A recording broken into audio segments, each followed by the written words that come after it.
Plague, pestilence and misery all await the most haunted team at Mary King's Close.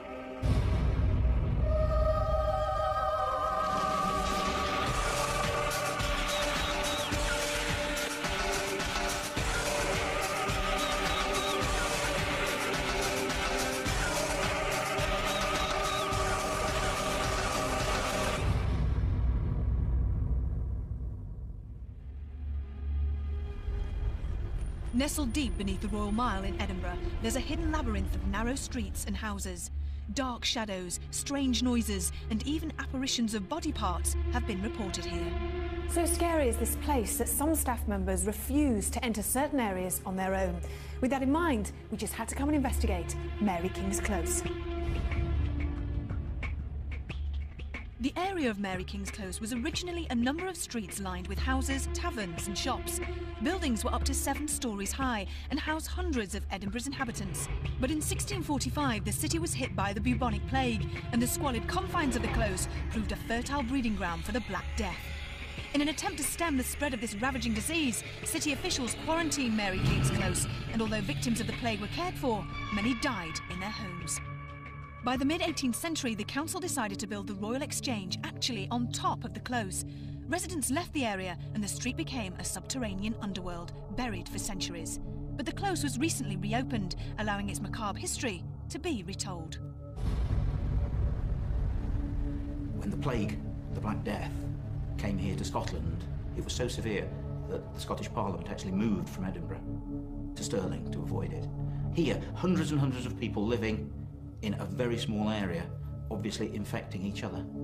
So the area was sealed off, possibly by consent of the people as well, and many, many people died here, which is probably one of the reasons why there are ghost stories. There was an awful lot of death and anguish that went on here. Certainly when you go to open up and close at night times, you can actually tell if there's a certain vibe. Sometimes you can feel that it's good when you go down, other times you can feel there's something not quite right. Some rooms you can instantly tell that there's something there. It's a heavy feeling that you get when, you know, something's not quite right.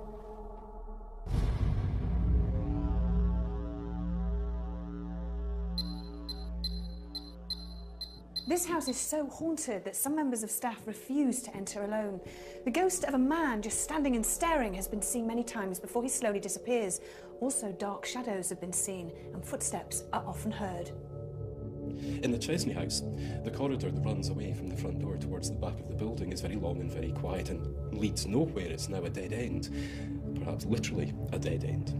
And I was standing in there waiting for a tour to pass by on the close outside, and it suddenly became very, very cold, and it almost seemed to become a lot darker than it had been. That was bad enough, but then the footsteps that started at the back of the building in a sealed-off corridor and went right past me to the front door were enough to make me, well, I think the phrase is do a runner, up the close, up the stairs and into the outside world. It sounds melodramatic now, but I was absolutely terrified because it's a one-way corridor. There's no other way in. A woman murdered her son-in-law close to this very spot, and she was executed for her crime. Since then, his wounded figure has been seen and heard reenacting the moment of his death. We were closing up once with one of our guides coming down the stairs, and just for a second I was quite certain that we saw boots coming down the side of the stairs behind her. Gentleman in a long black coat, but could only see him from the waist down.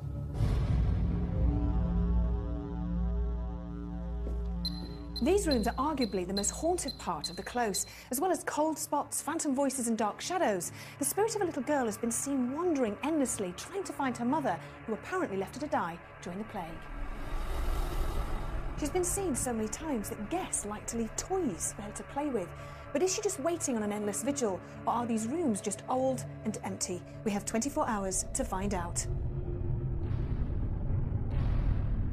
I think it highly likely that things will happen for the Most Haunted team over the next however many hours you spend down here alone and in the dark.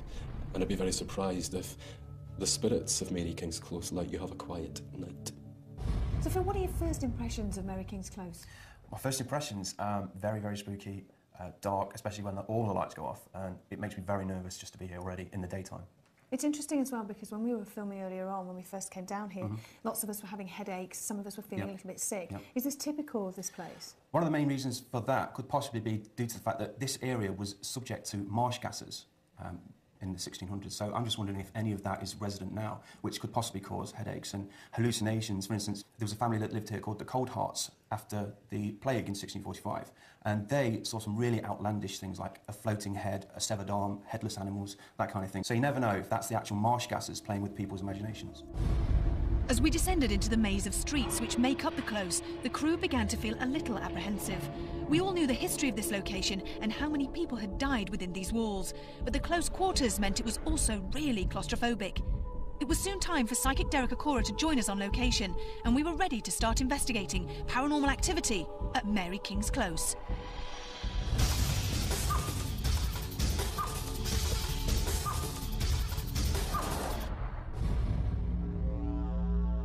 As we're walking down here, down to these levels, it's like as if I've got, in memory it's the residual, there's no two ways about that, it's not active, but it's like as if I'm getting a lot of people, and there's a lot of moaning, there's a lot of screaming, and a lot of crying, and a lot of, just like a pathetic screeching at times and what have you.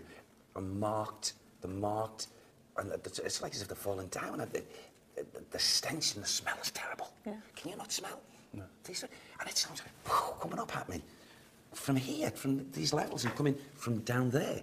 And it's like, the only way I can describe it is a lot of people, you know, went down, got very ill, and they couldn't be, they weren't tended to, and it was just, they were crawling. Some of them were so pathetic, what I've just sensed now, and screaming and crying, and children as well. Did these people die? Yeah. Oh yeah. And the energies, the residual energy is like just up at me, and it's surrounding me. It's all around us. It's all around the crew. What did they die of? What was it? It's a plague. It's a plague. Right. A plague. The stench you said you could smell. Yes. Is that coming from the people who were dying, or another source? I feel it's coming from the actual skin, the flesh of the people. It's really, really, you know, poignant to me. Here, all around me. Show me further. Yeah. A lot of people.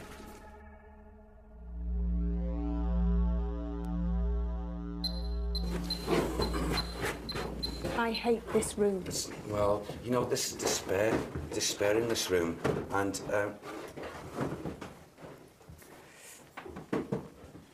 this in this direction, this energy. Okay, I just feel as if. Sorry. Who's walking? No, of course. Did anybody else hear that? Yeah, like a kind of. Did you not hear it? Almost like a cry. In this direction, this energy. Okay, I just feel energy. Okay, I just feel as if. It's the cows.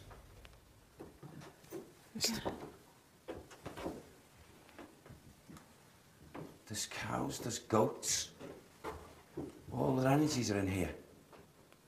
That's A mixture of animals here. Yeah, that's true.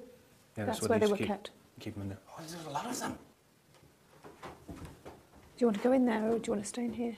Just for the moment, can we just stay in here? The energy in this area here is of deep despair. Despair. It's like saying, I know that's there, but I feel as if the man's physical, his remains belong there. And his spirit, I feel, wouldn't rest properly. Because it's like as if he's flaying himself, because he felt responsible. Responsible for what, Sam? For what? Can I say? It's like as if he may have been the head of the house, and he come in unwittingly, unknowing, what have you, and maybe those conditions of the germs and what have you come in and devastated this area. Oh, so he feels responsible for bringing it in the house? Yes, he's in visitation, but he's still in torment. Derek had already picked up on the tortured souls of plague victims. Would we encounter other spirits as we continued to explore the abandoned homes of Mary King's Close?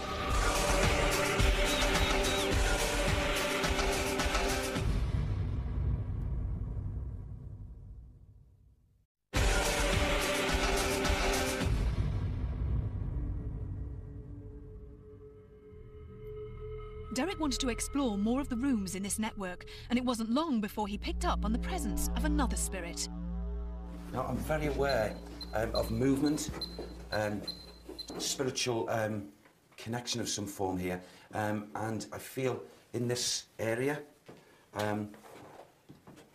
Oh, okay, yeah. Here, I feel at times there's a lot of shouting, screeching going on in the atmosphere. People will be, oh, yeah.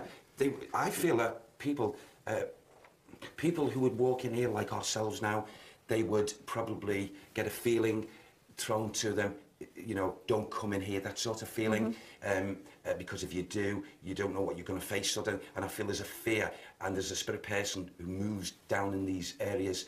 It's a male, and he's always trying to build this like fear factor to people, and he's going about it in different ways. It's not just one way. It's like the screeching sounds, you know, noises, bangs, and making people feel, especially in this area as well, I feel they probably feel sickly once they come into this atmosphere.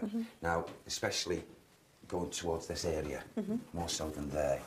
And it's like a recess or something here. Yeah. And I feel that there, in this angle here, this is where this male would do, you know, there'd be definitely a sense of foreboding. So who is he then, and why is he still here? He's done something, I feel he's done something despicable. He's of mind, a negative mind, an evil source mind. And I would say at this moment in time, I can't say a multiple murderer, but certainly a murderer. You know, he's taken souls' lives. How's he doing that?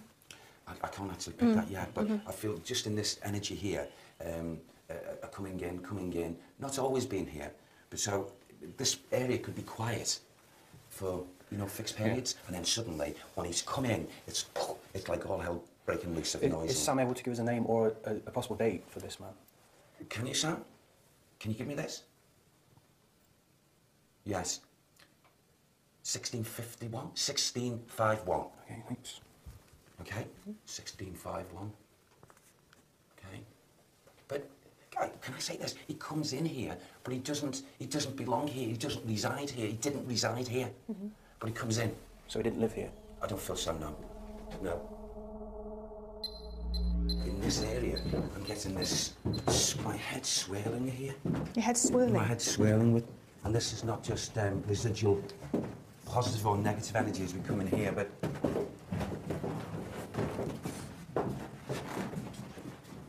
okay. Come on, Sam. Okay. In this area, thank you. At times, I feel there's activity, quite a lot of activity in this area, and this activity would confuse, and they've done it to confuse. You're going to think this is absolutely crazy, but you know, as we're coming through here, I saw a mental imagery of a man's face, full beard, bedraggled look, and you know, all I saw was this head, and it's like his head, there's no body. And there's like arms and legs and body torsos. And it's like as if it's in these areas here at times. And if a person was to actually physically see this, do you think they were going crazy? Who? Okay. Yes. Away from here? Okay. And what happened to him? I can say it, okay. Thomas, the name, it said Thomas Weir. Thomas Weir. How do you spell that, Sam? Thomas Weir. W-E-I-R. Okay? Yes. And for his deeds, he was an evil one. He linked with some form of witchcraft. Do we know what kind of job he did? It's just purely for sort of research. What was he, Sam? Oh. Sam says of high office. What do you mean, Sam? A bit more, please. He's now calling him Major. Major Thomas Weir? Major, he keeps on saying Major, so I've got to give that. He is a killer. He was a killer. Is this the man with the beard that you're talking about? I feel that this is the person I'm talking about now. And he's responsible at times to actually come into this atmosphere. And you see, I also get this feeling, he doesn't belong here. He doesn't belong here, but he's in. Yes, for his deeds, he was executed. He was a master of something with witchcraft, the darkened side of the witchcraft. And his energy comes here, and he's responsible, he's the one, Sam's pinpointed him, he's the one responsible for these energies. It's all coming from one person. And he's a sordid soul, he was and he still is. And he, just to frighten, I suppose, or alarm, he'd show his face, then, it's like to me like a severed arm, a leg, and just a body torso. Is there a year that you can put with this man, when he was executed? Can you give me that, son? Come on, help me with this, come on. Come on, you can see. 16. Is that 90? 91. 1691. And that's when he was executed? Is that when he was is that when they... Yeah. Sam says yes. Right. Okay. Thomas Weir. Okay. Thomas Weir. That gives us something. Yeah. Okay. It was time to switch off the lights and turn on the night vision cameras. Whilst Derek prepared to continue his walk around in the dark, we asked guest psychic Derek Ogilvie if he could pick up on the presence of any spirits in the close. There's a lady here, and she is very distressed. She is wanting to clear her lungs. She's very concerned about clearing her lungs, and she's very, very powerful. Now, she likes to be at the top of the stair because she's telling me she likes to watch who comes down here. She doesn't like. She's saying to me just now that she feels that it's a circus. She feels that people are coming down here to pry and to get involved in something that's got nothing to do with them. What's her name? Can you give us a name? Shh. Just give me a second.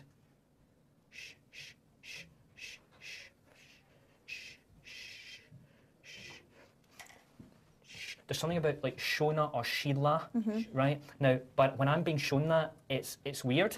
The accent's very weird. Sheila. The accent's very weird. Now, weird to me, that's weird to me being, I'm from Glasgow, so therefore there are dialects, obviously, throughout Scotland. I think it's Sheila. Sheila. Sheila. She's... Now, there's a gentleman who came up the stairs. Oh, he's telling me about his shoes, and he just said to me he has his shoes, he has very nice shoes, and that would be very unusual. His shoes, it's unusual to have shoes or to have such polished shoes, brogues. I think he's a cobbler. Right. Yes. Yeah, he's telling me about fixing shoes and repairing shoes and how it's important for him to have shoes, and if he wasn't a cobbler, he wouldn't be able to have the shoes that he has. Derek Ogilvie wasn't able to tell us anything more about this gentleman.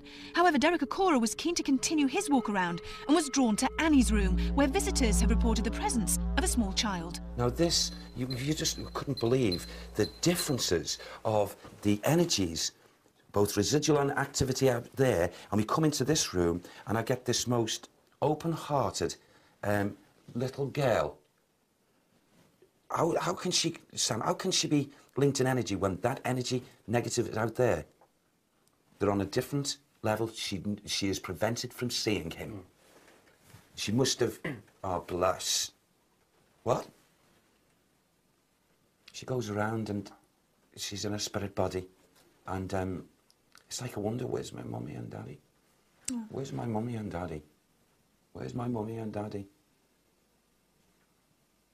And it's like, I get the feeling of, with the child, loneliness and sadness and just a feeling of her going into sleep and then waking and saying, where's my mummy and daddy? And then hours and hours and hours and then sleep and then say that again. Yeah. I feel she's starved. She's starved. Sam just give me Mary and Alice. I said, Alice? Who's Alice? Alice is her mum. Mary, the little girl Mary, and Alice is the mum. Alice is the mum who left her. Right. And didn't come back, or didn't come back for a long time then. She was found, she died. I feel like I was Did starvation. she die in this room? I feel so, yes. Yeah. How old did you say she was? Did you give her an age? I haven't at the moment. Again, I feel she'd be around 3.5, something, 3.5, 4. She's a little one. Derek Acora had picked up on the presence of a little girl called Mary, but we were about to find out that not all the spirits here were so friendly. You're going to fold, do you want help?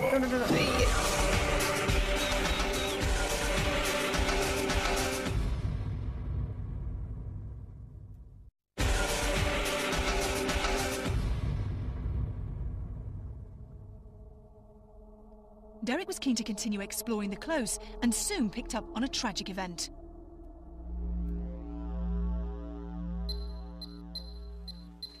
Oh, okay. Clear that for me, Sam, clear it for me. Okay. A man lost his life here. And I just get that residual energy, the mental imagery, and it's like he's screaming, he knows his life's blood, there's a man beating him, and he won't stop, and he's screaming for his life, and he's just beaten to a pulp. And it's just his thoughts, the one, oh gosh, his thoughts, and this replay happens time and time again. The one who's murdered this poor soul, he spends a lot of time, he's grounded, he's not gone into the world of spirit. He's a bad one and a nasty one. And he is responsible, thank you, Sam, he is responsible for a lot of, I suppose, audible, he's the shadow, thank you, Sam, he's the shadow, or you forget, right. The dark one. And he, this poor soul, this one who murdered him, he cajoled him in here. He got him under some kind of pretense. These two men, the murderer and the one who was killed, slaughtered, I pick up homosexuality. Right. Homosexuality. And I feel one had told the other to come in and they would do what, you know, that happened, what they do. And when he lured him here, in a rage, the rage is still here. It's unbelievable on the replay of it. The rage. You know, and he beats him, and he's screaming, why you do, why? Because this is a sordid, negative-minded soul that I feel couldn't... Is that what that was, Sam? Is that what that was? He couldn't come to terms with his feelings, what he was. And he destroyed this man. He took his life from him in this major attack of anger. It's like when a person doesn't want to be seen or known to be that way. And those feelings never, ever leave this area. And I feel at that point when he did this despicable thing, he'd lost it. That was the... Yeah, the final thing. Yeah, and I feel he was... from there, he may have slipped that much. He's gone insane for a short period. Okay. Well, there's one balanced thing that seems to have happened here. This man who did this horrible thing to the other man, man's justice caught up with him, and he was executed. Oh, right. Okay? So, and the execution wasn't here, but I feel his spirit rushed back here to his sordid sanctum, and he's never wished to leave again because, again, and we've encountered this before in other investigations, haven't we, where the spirit, when I've said, I get that feeling also, that the spirit has realised that he was, you know, he had to pay for this horrible deed, but he's, to this present day, will not want in any way, shape or form to leave here because he fears what will await him. Retribution. Yeah. Before long, it was time to start the vigils. This was the first time Alex had ever been on a most haunted investigation, and she was a little apprehensive about what might happen. Would she, Kath and John witness anything significant at Chesney's house? This is bloody horrible. Right, we're in a room now. Well, we could close the door if you wanted. Oh, right. Could we close the door behind us? Let's close the door behind us. John. Yeah. I feel like there's somebody behind over there. It's me. It's all right. No, I know you're behind me, but in that room.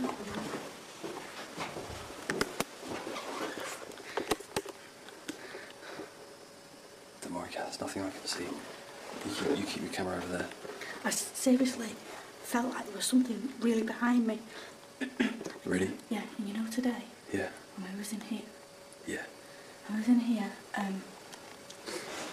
every time we came in here to do any filming, I felt really, really sick and, you know, like a really bad headache. I felt so uncomfortable. I don't know why. So, Well, let's carry on, yeah. It makes me feel really anxious. Yeah, I'm not too comfortable with it myself, but to be honest, I haven't felt like there's anyone in here. It just feels very, feels quite claustrophobic because we've closed the door and we're within a house or within a corridor which has been closed off, within a set of corridors, do you know what I mean? So it's not like we could run anywhere. But there's an area over here I want to show you, which is even more... I've just got an off.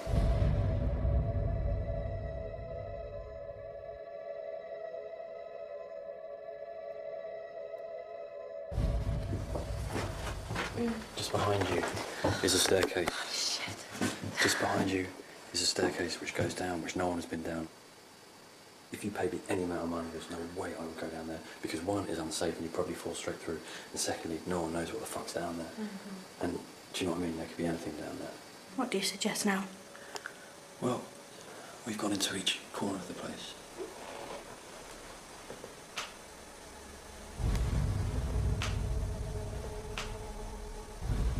No, I thought I heard something behind that door. It was clicking. There was clicking before. Well, I can't hear it now. I suggest maybe we have a minute of silence. They waited to hear for the noise again, but were disappointed that nothing else happened. After apparently sensing the presence of a number of spirit people earlier in the evening, Derek Ogilvie was keen to go on a vigil. That guy keeps looking at me in the corner and he is freaking me out. Chat with the rough. Gordon, you can validate this. The fact that this chap is standing in the corner. So people have seen him before, yeah? Which corner? This chap here. It's that whole area. Did they see the chap? Something over there, yeah. Yes. He's laughing again. So, he's laughing. I can't actually get his laugh to a T. I'm not Mike Garwood, but it's a crackle. He's so interesting. Let me ask him his name, please. What I do when I ask spirits' names is I form the alphabet in my head. So I'm going to ask him to put a circle round. And which. Okay, he's taking me down to. So there's something about Rab. What? Oh, What? sorry. What? Oh my God Almighty. What's the matter? Oh, for God's sake. Not long after being in this room, Derek Ogilvie appeared overwhelmed by the strength of a spirit.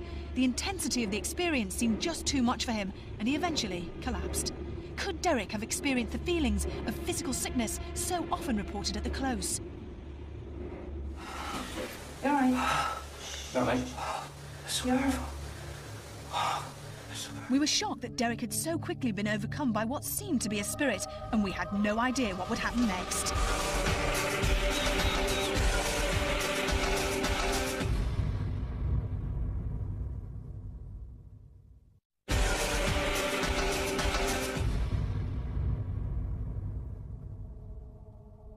Derek Okora decided that he'd return to Annie's room with Stuart and Phil.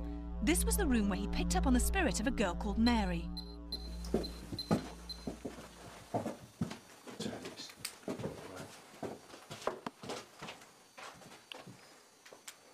It was reported that these teddy bears move, Phil.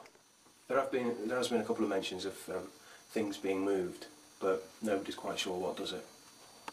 Whether it's paranormal or they're just falling off through time. Apparently, a psychic once she was down here picked up on a little girl being here and that she was lonely. And she brought a doll to keep the little girl company. Right. And ever since, people have been coming down here and leaving little toys. Okay. That's why all these toys are around us. Well, why are they on the floor, though? Carl arranged them like that to see if they get moved. Okay. As a sort of experiment. When I come in here early tonight, I picked up very strongly on a little girl's energy. Yeah. Yeah, and the loneliness. And, you know, as if she'd been, you know, left abandoned. Mm. She's grounded here, and basically she should be released and should be go over to the world to spell properly. Mm. I'm just going to sort of put these little toys back. That's a bit of a goodwill gesture. There we go. They're probably all fine out now, you watch.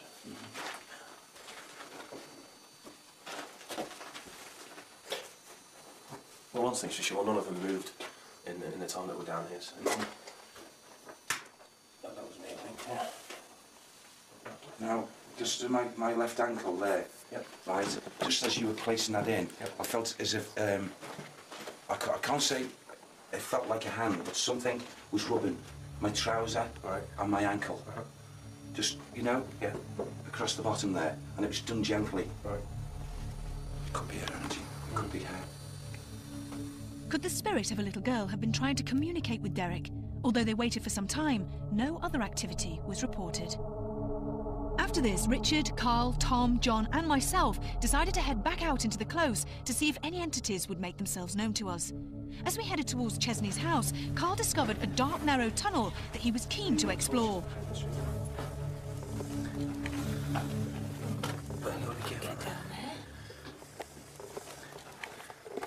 Bit of metal there.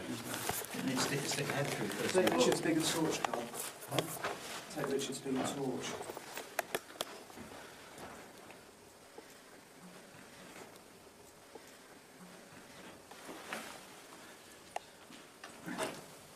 Now, wouldn't want to get out of there in a hurry. Where's it going? Anything in? It does. does? It? What, just like this little room? Narrow? Got the camera, Carl? I don't mean to be funny, but what is that banging above us? Yeah. What is that banging above us? Well, we've only got upstairs. We're pretty high up still. But listen. This little hole thing. I think it was a drain. Shh, Carl, listen. What the is that? What is that? What is it? Oh, yeah. You stay there, Tom, Carl. Oh, you're right. I think it was a drainage. It's not coming from there. Shit. She hears this noise. Shh, keep still.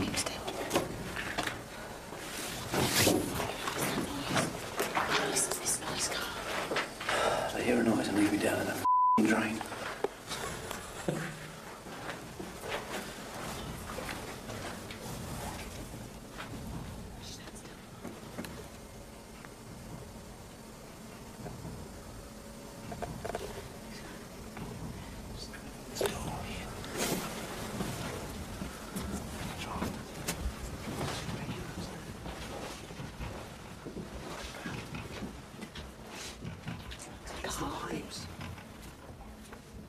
It is.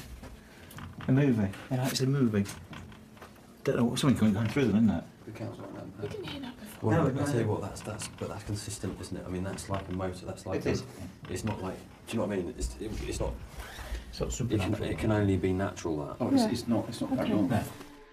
We all agreed that the noises were man-made and were most likely to be vibrations that were travelling down from the street above. No other activity was apparent, so we decided to move on to Chesney's house to conduct a séance. Concentrate on that energy and keep it moving round and round from right to Although nothing much seemed to happen at the time, the locked-off camera caught this amazing light anomaly at the other end of the room.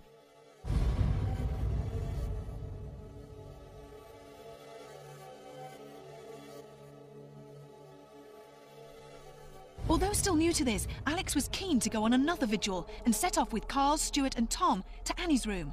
Would the spirit of the little girl make herself known to the group? So where are the teddy bears now? In there. Kind of lost. Huh? Kind of lost. They're in this room here, Tom.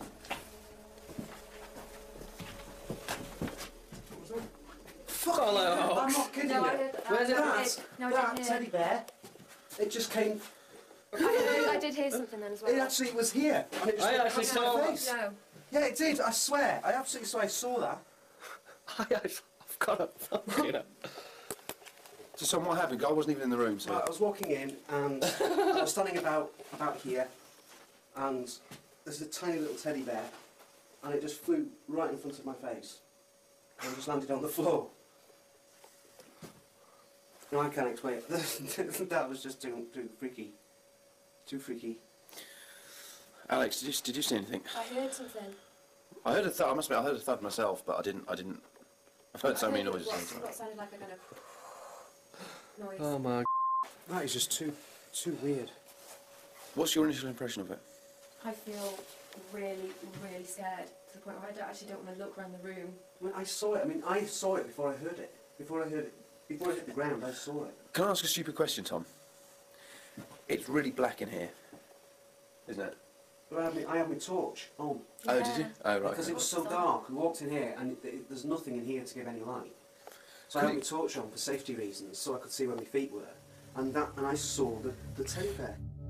Mary King's Close is a really eerie place to spend 24 hours with its meandering corridors and dark corners. Although we didn't experience too much activity on the night, Derek Okora had apparently felt the presence of a number of spirits, both good and bad. We'd captured some amazing orbs on camera, and there'd been some unexplained activity in Annie's room.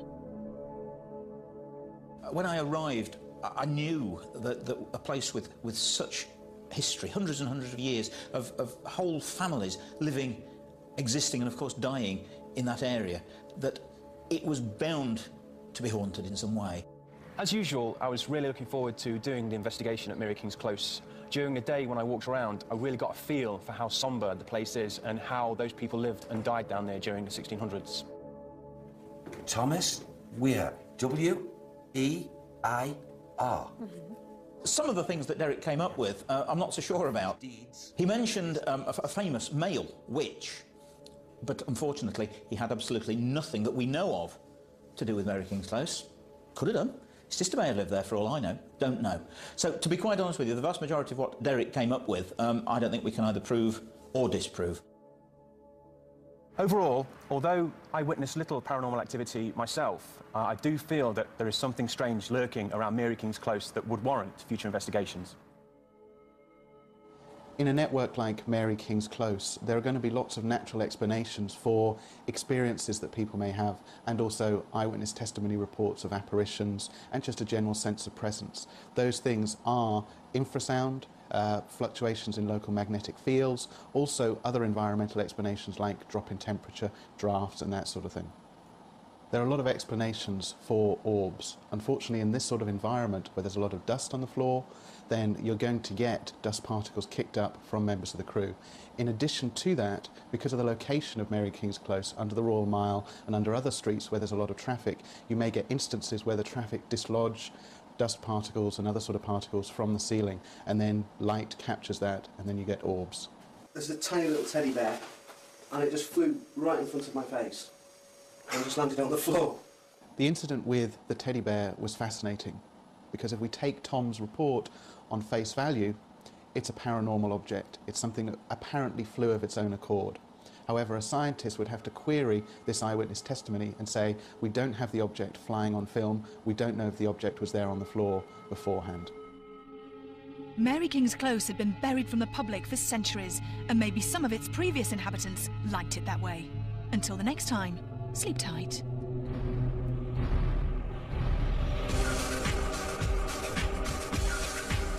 Don't miss Living TV this Tuesday night at 8 when Colin Fry is amongst the mediums taking part in a big live show. The best of British mediums exclusive to Living TV. Up next, CSI. Next on Living TV, it's CSI.